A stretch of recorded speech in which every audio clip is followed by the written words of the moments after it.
ಓಂ ಶ್ರೀ ಗುರುಭ್ಯೋ ನಮಃ ಹರಿ ಓಂ ನಮಃ ಶಾಂತಾಯ ದಿವ್ಯಾಯ ಸತ್ಯಧರ್ಮಸ್ವರೂಪಿಣೇ ಸ್ವಾನಂದಾಮೃತತೃಪ್ತಾಯ ಶ್ರೀಧರಾಯ ನಮೋ ನಮಃ ಸದಾತ್ಮಧ್ಯಾನನಿರತಂ ವಿಷಯೇಭ್ಯಃ ಪರಾಂಗುಖಂ ನೌಮಿ ಶಾಸ್ತ್ರೇಷು ನಿಷ್ಣಾತಂ ಚಂದ್ರಶೇಖರ ಭಾರತೀಂ. ಗುರುಗಳನ್ನು ಭಕ್ತಿಯಿಂದ ಸ್ಮರಣೆ ಮಾಡ್ತಾ, ಪ್ರಿಯ ವೀಕ್ಷಕರೇ, ಏಪ್ರಿಲ್ ತಿಂಗಳಿನ ಮಾಸ ಭವಿಷ್ಯ ಗಮನಿಸೋಣ. ಕರ್ಕಾಟಕ ರಾಶಿಯವರಿಗೆ ಹೇಗಿದೆ?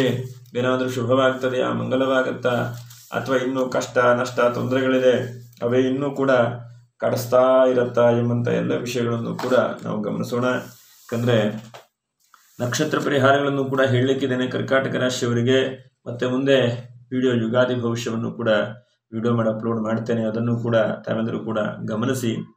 ಫಸ್ಟ್ ನಾವು ನೋಡಬೇಕಾದಂಥದ್ದು ಪುನರ್ವಸು ನಕ್ಷತ್ರ 4ನೇ ಪಾದ, ಪುಷ್ಯ ನಕ್ಷತ್ರ 1, 2, 3, 4ನೇ ಪಾದ, ಹಾಗೆ ಆಶ್ಲೇಷ ನಕ್ಷತ್ರ 1ರಿಂದ 4ನೇ ಪಾದಗಳು. ನೀವು ನಕ್ಷತ್ರ ಪರಿಹಾರಗಳನ್ನು ಕೊನೆಗೆ ಹೇಳ್ತೇನೆ.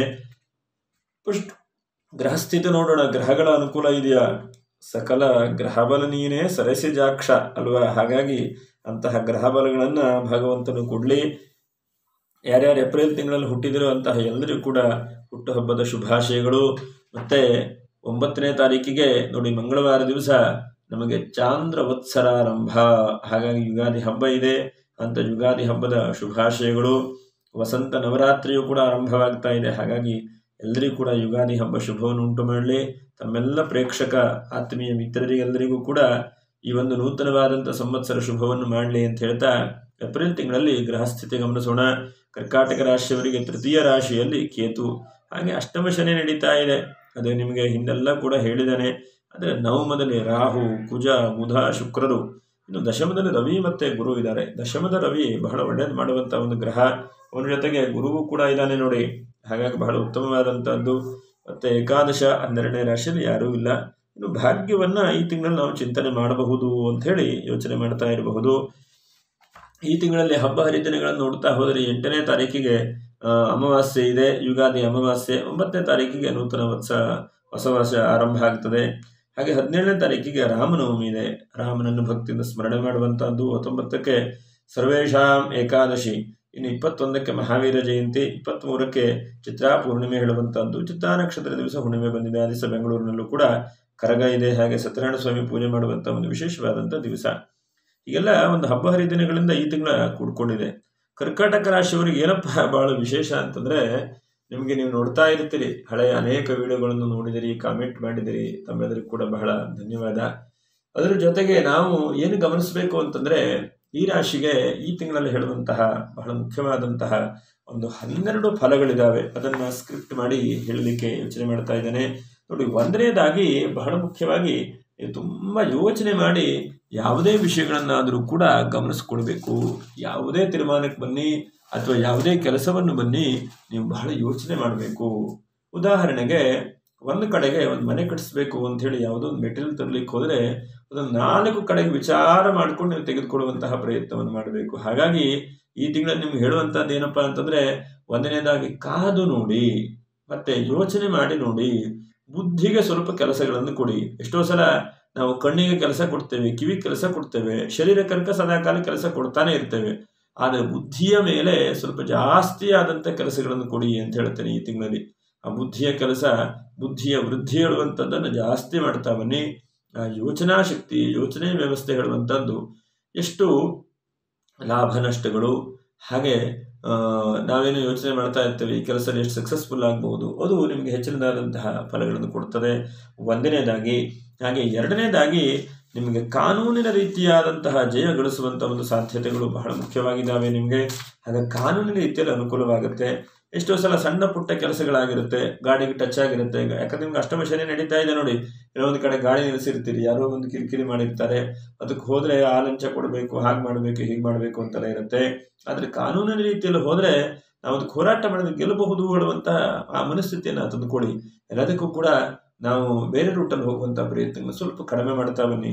ಈಗ ಏನಾಗಿದೆ ಅಂತಂದರೆ, ಎಲ್ಲದಕ್ಕೂ ಕೂಡ ಲಂಚ ಕೊಟ್ಟು ಮಾಡಿಸ್ಕೊಳ್ಳುವಂಥ ಪ್ರಯತ್ನ ಆಗಿದೆ. ಹಾಗಂತಹದ್ದನ್ನು ಆದಷ್ಟು ಈ ರಾಶಿಯವರು ನಾವೆಲ್ಲರೂ ಕೂಡ ಕಡಿಮೆ ಮಾಡುವಂಥ ಪ್ರಯತ್ನ ಮಾಡಬೇಕು. 2ನೇದಾಗಿ.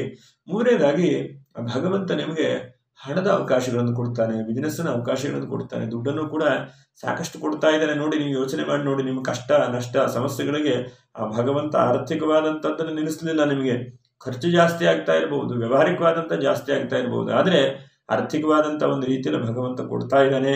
ಆ ಕೊಟ್ಟಂಥ ಹಣಗಳನ್ನು ಸ್ವಲ್ಪ, ಅದೇ ಹೇಳ್ತಾರಲ್ಲ, ಸಮುದ್ರಕ್ಕೆ ನೀರು ಹಾಕಿದ್ರು ಕೂಡ ಅಳತೆ ಮಾಡಿ ಹಾಕಬೇಕು ಅಂತೇಳಿ. ಹಾಗಾಗಿ ಎಲ್ಲವನ್ನು ಕೂಡ ಸ್ವಲ್ಪ ಲೆಕ್ಕಾಚಾರಗಳ ಬಗ್ಗೆ ಜಾಸ್ತಿ ಗಮನಿಸಿ ಅಂತ ಹೇಳ್ತೇನೆ. ಹಾಗೆ ನಾಲ್ಕನೇದಾಗಿ, ಒಂದು ಕೆಲಸ ಕಳೆದು ಹೋಯಿತು ಅಂತೇಳಿ ಬೇಜಾರು ಬೀಳಬೇಡಿ. ಮತ್ತೊಂದು ಅದಕ್ಕಿಂತಲೂ ಕೂಡ ಒಳ್ಳೆಯದಾದಂಥ ಕೆಲಸ ಸಿಗುವಂಥ ಸಾಧ್ಯತೆಗಳಿದ್ದಾವೆ. ಒಂದೇ ಕೆಲಸ ಅಂತೇನಿಲ್ಲ, ಜಗತ್ತು ವಿಶಾಲವಾಗಿದೆ. ಎಲ್ಲರಿಗೂ ಕೂಡ ಆ ಭಗವಂತನ ಬುದ್ಧಿ, ನಾವು ದೇವರಲ್ಲಿ ಕೇಳಬೇಕು, ಇಷ್ಟೇ ಕೇಳಬೇಕು, ಭಗವಂತ ಒಳ್ಳೆ ರೀತಿಯಾದಂತಹ ಆರೋಗ್ಯ ಕೊಡಪ್ಪ, ಒಳ್ಳೆ ರೀತಿಯಾದಂಥ ಶಕ್ತಿಯನ್ನು ಕೊಡಪ್ಪ, ಒಳ್ಳೆ ರೀತಿಯಾದಂತಹ ಮನಸ್ಸನ್ನು ಪ್ರಯತ್ನ ಮಾಡುವಂಥ ಬುದ್ಧಿಶಕ್ತಿಯನ್ನು ಕೊಡು ಅಂತ ಹೇಳಿ ದೇವರಲ್ಲಿ ಕೇಳಬೇಕು. ನಮ್ಗೆ ಆರೋಗ್ಯ ಬಂದಿದ್ದರೆ, ಬುದ್ಧಿ ಇದ್ದರೆ ಸಾಧನೆ ಮಾಡಬಹುದು. ಅದರಲ್ಲೂ ಕೂಡ ಕರ್ಕಾಟಕ ರಾಶಿಯವರಿಗೆ ಎಲ್ಲ ಅವಕಾಶಗಳಿದೆ, ಸಾಧನೆ ಮಾಡುವಂಥ ಅವಕಾಶಗಳಿದೆ. ಹಾಗಾಗಿ ಸಾಧಕರಾಗುವ ಹಾಗೆ ಮಾಡು ಅಂತ ಹೇಳಿ ದೇವರಲ್ಲಿ ಕೇಳಬೇಕು. ಐದನೇದಾಗಿ, ನಿಮ್ಮ ಮನಸ್ಸನ್ನು, ನಿಮ್ಮ ಶರೀರವನ್ನು ನೀವೇ ನಿಗ್ರಹ ಮಾಡಬೇಕು. ನಿಗ್ರಹ ಅಂತಂದರೆ ನಿಮ್ಗೆ ಅರ್ಥ ಆಗದೇ ಇರಬಹುದು. ನಿಗ್ರಹ ಮಾಡಿದಾಗ ಮಾತ್ರ ಸಾಧನೆಗಳಿಗೆ ಅವಕಾಶ ಆಗುತ್ತೆ. ಹಾಗಾಗಿ ಬೆಳಗ್ಗೆ ಬೇಗನೆ ಹೇಳುವಂಥದ್ದು, ನಿಗ್ರಹ ಮಾಡುವಂಥದ್ದು ಮನಸ್ಸನ್ನು, ಮತ್ತು ಯಾವ ಕೆಲಸಕ್ಕೆ ಪ್ಲ್ಯಾನ್ ಮಾಡಿ ಮುಂದುವರಿಬೇಕೋ ಅದನ್ನು ಮಾಡುವಂತಹ ಪ್ರಯತ್ನವನ್ನು ಮಾಡಿ. ಹಾಗೆ ಆರನೇದಾಗಿ, ಎಲ್ಲರೂ ನಮ್ಮ ಹಾಗೆ ಹೇಳುವಂತಹ ಮನಸ್ಥಿತಿಯನ್ನು ಇಟ್ಕೊಳ್ಳಿ. ಯಾಕಂದರೆ ಇನ್ನೊಬ್ಬರಿಗೂ ಕೂಡ ಬೈದರೆ ನೋವಾಗ್ತದೆ ಹೇಳುವಂಥದ್ದನ್ನು ಜಾಸ್ತಿ ಮಾಡಿ. ಯಾಕಂದರೆ ನಾವು ಬಹಳ ಜನರ ಜಾತಕ ನೋಡಿದಾಗ ಕರ್ಕಾಟಕ ರಾಶಿಯವರಿಗೆ ಹೇಗಾಗುತ್ತೆ, ಸಿಟ್ಟು ಹೇಳುವಂಥದ್ದು ಸ್ವಲ್ಪ ಬೇಗನೆ ಬರುತ್ತದೆ. ಹಾಗೆ ಇನ್ನೊಬ್ಬರಿಗೆ ಬೈತಾರೆ, ಬೈದ ಮೇಲೆ ಕೊನೆಗೆ ಪಶ್ಚಾತ್ತಾಪವಾಗುತ್ತೆ. ಪಶ್ಚಾತ್ತಾಪ, ಅನಂತರದ ಪಶ್ಚಾತ್ತಾಪ ಯಾವುದೇ ರೀತಿಯಾದಂಥ ಪರಿಣಾಮ ಇರುವುದಿಲ್ಲ. ಹಾಗಾಗಿ ಆ ಸಮಯಕ್ಕೆ ಯೋಚನೆ ಮಾಡಬೇಕು. ಒಂದು ನಿಮಿಷದ ಸಿಟ್ಟು ಒಂದು ದಿವಸವನ್ನೇ ಹಾಳು ಮಾಡಿಬಿಡುತ್ತೆ. ಹಾಗಾಗಿ ಬಹಳ ಜಾಗ್ರತೆ ವಹಿಸ್ಕೊಳ್ಬೇಕು. ಅನಂತರದಲ್ಲಿ ನಿಮಗೆ ಸ್ವಲ್ಪ ಸಾಲ ಆದಾಗ ಕಾಣಿಸುತ್ತೆ. ಕುಜನು ನೋಡಿ, ಭಾಗ್ಯದಲ್ಲಿ ಕುಜ ಇದ್ದಾನೆ, ಸಾಲ ತೀರಿಸಲಿಕ್ಕೂ ಅವಕಾಶಗಳು ಸಿಗುತ್ತೆ. ಹಾಗಂತೇಳಿ ಒಂದೇ ಸಲ ಸಾಲ ತೀರಿಸ್ಕೊಳ್ಳಿಕ್ಕೆ ಹೋಗಬೇಡಿ. ಅಷ್ಟಷ್ಟಾಗಿ ಪ್ಲ್ಯಾನ್ ಮಾಡಿ. ಒಂದು ದಿವಸ, ಅದಕ್ಕೆ ನಮ್ಮಲ್ಲಿ ಒಂದು ಚಾಂದ್ರಾಯಣ ಕೃಚ್ಛ ಅಂತ ಹೇಳ್ತಾರೆ. ಅದು ಹೇಗೆ ಅಂತಂದರೆ 15 ದಿವಸ 3 ಸಲ ಮಾಡುವಂತಹ ಒಂದು ಕೃಚ್ಛ. ಹಾಗೆ ಅದು ಏನು ಹೇಳ್ತದೆ ಅಂತಂದರೆ, ಒಂದೊಂದೇ ತುತ್ತು ಅನ್ನವನ್ನು ಊಟ ಜಾಸ್ತಿ ಮಾಡಬೇಕು, ಕಡಿಮೆ ಮಾಡಬೇಕು ಹೇಳುವಂಥದ್ದು. ಅದೇ ತರಹ ನಿಮಗೂ ಕೂಡ ಒಂದೊಂದು ಹಂತವಾಗಿ ಮಾಡಿ. ಹಂತವಾಗಿ ಮಾಡಿದಾಗ ಮಾತ್ರ ಆ ಕೆಲಸದಲ್ಲಿ ಸಕ್ಸಸ್ಫುಲ್ ಆಗುವಾಗ ಆಗುತ್ತೆ, ಅಭಿವೃದ್ಧಿ ಆಗುವಾಗ ಆಗುತ್ತೆ. ಹಾಗೆ ಒಡ ಹುಟ್ಟಿದವರ ಬಗ್ಗೆ ಬಹಳ ಪ್ರೀತಿ ವಿಶ್ವಾಸಗಳನ್ನು ಜಾಸ್ತಿ ಮಾಡ್ಕೊಳ್ಳಿ. ಇವತ್ತಿನ ದಿವಸ ಏನಾಗಿದೆ, ಎಲ್ಲ ಚಿಕ್ಕ ಪುಟ್ಟ ಕುಟುಂಬಗಳು, 2 ಜನ 3 ಜನ 4 ಜನ ಇರುವಂಥದ್ದು. ಹಾಗಾಗಿ ಯಾವುದೇ ಕಾರಣಕ್ಕೂ ಕೂಡ ನಮ್ಮವರನ್ನು ಬಿಡುವಂತಹ ಪ್ರಯತ್ನ ಬೇಡ. ಕಷ್ಟ ನಷ್ಟಗಳು ಎಲ್ಲರಿಗೂ ಕೂಡ ಬರುತ್ತೆ. ನಮ್ಮ ಹಿರಿಯರು ನಮಗೆ ಬೈಬಹುದು, ಹೇಳಬಹುದು. ಆದರೆ ಆ ಕಷ್ಟ ನಷ್ಟಗಳು ಬಂದಿದೆ ಅಂಥೇಳಿ ಒಡ ಹುಟ್ಟಿದವರನ್ನು ದೂರ ಮಾಡ್ಕೊಳ್ಳಿಕ್ಕೆ ಹೋಗಬೇಡಿ ಅಂತ ಹೇಳ್ತೇನೆ. ಹಾಗೆ 10ನೇದಾಗಿ, ಪರಾಕ್ರಮ ಸ್ಥಾನ. ನಿಮಗೆ ಪರಾಕ್ರಮ ಇದೆ, ಆದರೆ ಕೆಲವೊಂದು ಸಲ ಪರಾಕ್ರಮ ಇದ್ದರೂ ಕೂಡ ಸ್ವಲ್ಪ ಕಾದು ನೋಡುವಂತಹ ಪ್ರಯತ್ನ ಮಾಡಬೇಕು. ಎಲ್ಲ ಕಡೆಗೂ ಕೂಡ ಮುಂದೆ ಹೋಗುವಂತಹ ಪ್ರಯತ್ನಗಳು ಬೇಡ. ಹಾಗೆ ಸುಖ ಮತ್ತು ವಾಹನ ಎರಡೂ ಕೂಡ ಇದೆ. ನಿಮಗೆ ವಾಹನದಿಂದಲೂ ಸುಖ ಇದೆ. ಯಾವುದೋ ಒಂದು ಒಳ್ಳೆ ವಾಹನ ತೆಗೆದುಕೊಂಡಿದ್ದೀರಿ, ಅಷ್ಟಮದ ಶನಿ ಇದ್ದರೂ ಕೂಡ ನಿಮ್ಮ ದಶಮದಲ್ಲಿ ಶುಕ್ರ ಇದ್ದಾನೆ. ಹಾಗಾಗಿ ಒಳ್ಳೆ ರೀತಿಯಾದಂತಹ ವಾಹನದ ಅಭಿವೃದ್ಧಿ ಇದೆ. ಒಳ್ಳೆ ಕಾರು, ಒಳ್ಳೆ ವ್ಯವಸ್ಥೆಗಳೆಲ್ಲ ಭಗವಂತ ಅನುಗ್ರಹ ಮಾಡ್ತಾನೆ. ಹಾಗಂತೇಳಿ ಮೈ ಮರೀಲಿಕ್ಕೆ ಹೋಗಬೇಡಿ. ಒಂದು ಸಲ ಯೋಚನೆ ಮಾಡಿದ್ರೆ ಕೊನೆಗೆ ಬೇರೆ ಬೇರೆ ರೀತಿಯಾದಂತಹ ವ್ಯವಸ್ಥೆಗಳ ತೊಂದರೆಗಳಾಗಬಹುದು. ನೋಡಿ, ನಿಮಗೆ ದಶಮದ ರವಿಯಿಂದ ನಾವು ಬಹಳ ಮುಖ್ಯವಾಗಿ ಗಮನಿಸುವಂತಹದ್ದು ಗೌರ್ಮೆಂಟಿನ ಸವಲತ್ತುಗಳಾಗುತ್ತೆ, ಗೌರ್ಮೆಂಟಿನ ಅವಕಾಶಗಳು ಕೂಡ ಆಗುತ್ತೆ ನಿಮಗೆ. ಹಾಗಾಗಿ ಸ್ವಲ್ಪ ಲೋನ್ಗಿನ್ ಮಾಡಬೇಕು ಕೊಡುವಂಥದ್ದಕ್ಕೆ ಪ್ರಯತ್ನ ಜಾಸ್ತಿ ಮಾಡಿ. ಅಭ್ಯುದಯವಾಗುವಂಥ ತಿಂಗಳು ಅಂತಲೇ ಹೇಳ್ಬೋದು. ಈ ತಿಂಗಳಲ್ಲಿ ಎಲ್ಲ ರೀತಿಯಾದಂಥ ಅಭ್ಯುದಯಗಳೇ ನಿಮ್ಮ ಕಡೆಗೆ ಬರ್ತಾ ಇರ್ತದೆ. ಶತ್ರುಗಳಿಂದ ಸ್ವಲ್ಪ ಕಿರಿಕಿರಿ ಆಗಬಹುದು ಈ ತಿಂಗಳಲ್ಲಿ. ಸ್ವಲ್ಪ ಶತ್ರು ಭಯಗಳು ಕೂಡ ಇದೆ. ಆ ಶತ್ರು ಭಯಗಳನ್ನು ಕೂಡ ಭಗವಂತ ನಿವಾರಣೆ ಮಾಡ್ತಾನೆ. ಹಾಗಾಗಿ ಆ ಭಗವಂತನ ಮೇಲೆ ಪೂರ್ಣ ಪ್ರಮಾಣದ ವಿಶ್ವಾಸಗಳು ನಡಿ, ಪೂರ್ಣ ಪ್ರಮಾಣವಾಗಿ ಭಗವಂತನ ಕಡೆಗೆ ನೀವು ಹೋಗ್ತಾ ನೋಡ್ತಾ ಬನ್ನಿ. ಇದಿಷ್ಟು ನಿಮಗೆ ಬಹಳ ಉತ್ತಮವಾದಂಥ ಫಲಗಳು ಈ ತಿಂಗಳಲ್ಲಿ. ನೋಡಿ, ಇಷ್ಟಾದ ನಿಮ್ಗೆ ಹಿಡಿಲಿಕ್ಕೆ ಆಗ್ತದೆಯಾ ಪ್ರಿಯ ವೀಕ್ಷಕರೇ? ಇನ್ನೊಂದು 3 ಜಾಗ್ರತೆ ಇದೆ, ಅದನ್ನು ಕೂಡ ಹೇಳಲಿಕ್ಕಿದ್ದೇನೆ. 1ನೇದಾದಂತಹ ಜಾಗ್ರತೆ, ನಿಮ್ಮ ಆರೋಗ್ಯ ನಿಮ್ಮ ಕೈಲಿರಬೇಕು. 2ನೇದಾಗಿ ಬಹಳ ಖುಷಿ ಪಡ್ಲಿಕ್ಕೆ ಹೋಗಬೇಡಿ, ನಾಳೆ ದುಃಖಗಳು ಕೂಡ ಬರಬಹುದು. ಯಾಕಂದರೆ ಎಷ್ಟೋ ಸಲ ನಾವು ಯೋಚನೆ ಮಾಡ್ತೇವೆ, ಹಳೆ ಬಟ್ಟೆ ಹರಿದೋಯ್ತು ಅಂತೇಳಿ ಬಿಸಾಕುವುದಿಲ್ಲ, ಹೊಸ ಬಟ್ಟೆ ತರಲಿಕ್ಕೂ ಕೂಡ ಹಣ ಬೇಕಾಗ್ತದೆ. ಹಾಗಾಗಿ ಹೊಸ ಬಟ್ಟೆ ಬಂದ ಮೇಲೆ ಹಳೆ ಬಟ್ಟೆನ ಬಿಸಾಕುವಂಥ ಒಂದು ಪ್ರಯತ್ನವನ್ನು ಮಾಡಿ.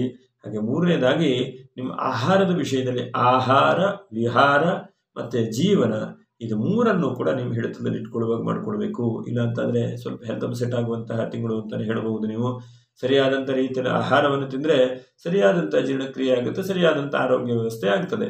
ಅದಿಲ್ಲ ಅಂತಾದರೆ ಅನಾರೋಗ್ಯವಾಗಿ ಕೆಲಸ ಮಾಡಲಿಕ್ಕೂ ಆಗುವುದಿಲ್ಲ.